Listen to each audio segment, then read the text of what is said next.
Hello everyone, my name is Lorna Bennett and I am a children's book illustrator, and today we are going to draw a cartoon version of Duke from my very first illustrated book, Sandwiches for Duke. That's me, Lorna Bennett.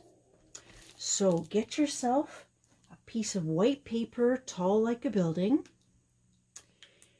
and in the hand that isn't holding the pencil, I want you to make the bunny ears go from the top and come down a couple of inches, and right where your two fingers are, put a dot and go swirly, swirly and make it a little darker. When you're finished that, you're going to do a little floating hill above the two eyes. The next thing we're going to do is a big chunk of squished banana. We're going to start below the dot or eye on the right. We're going to go down around the corner and back up and screech. Don't drive over the other eye. Now, since we have a chunk of squished banana, and by the way, if your picture looks like a confused duck or a sock with eyeballs, it's perfect. At the end of this squished banana, we're going to put a nice little round plum. Now, inside near the top of that plum, we're going to draw a little oval, and we are not going to color in that oval.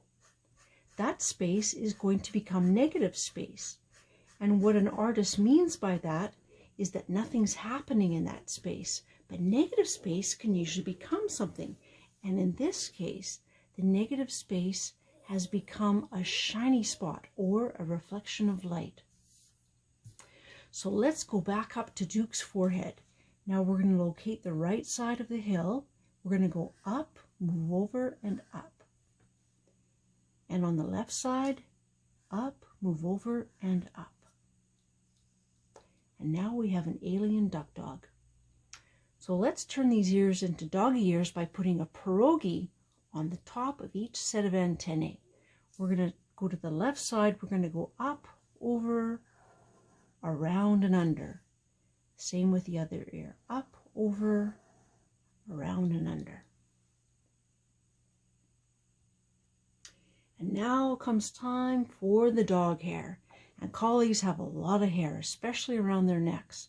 So as long as you start at one ear, go out to the side and go down to the bottom, and then start at the bottom of the other ear, go out to the side and down to the bottom, you'll have a nice hairy ruff around Duke's neck.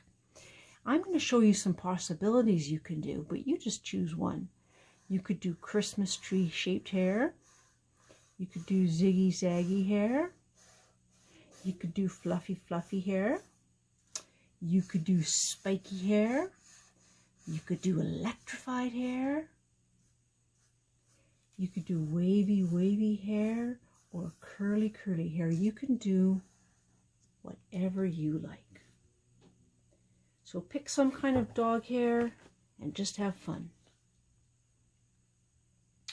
Now, when you're done your dog hair, I want you to think about a dog that you've seen that is very happy. Maybe he had a nice run and he actually looks like he's smiling. So we're going to add a little smiley line there.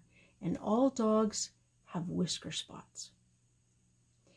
Now, I read in a book that dogs don't sweat. They have to cool off by hanging their big pink tongues out of their mouth.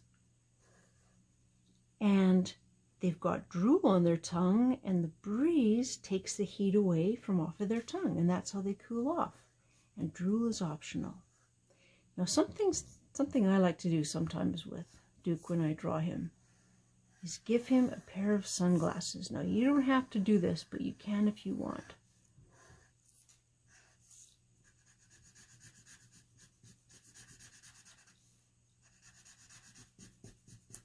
You could give your Duke a collar, you could give your Duke a hat, you can do whatever you like. And always make sure to sign your art. So I want to thank the Young Alberta Book Society for making this video possible, and have a good day.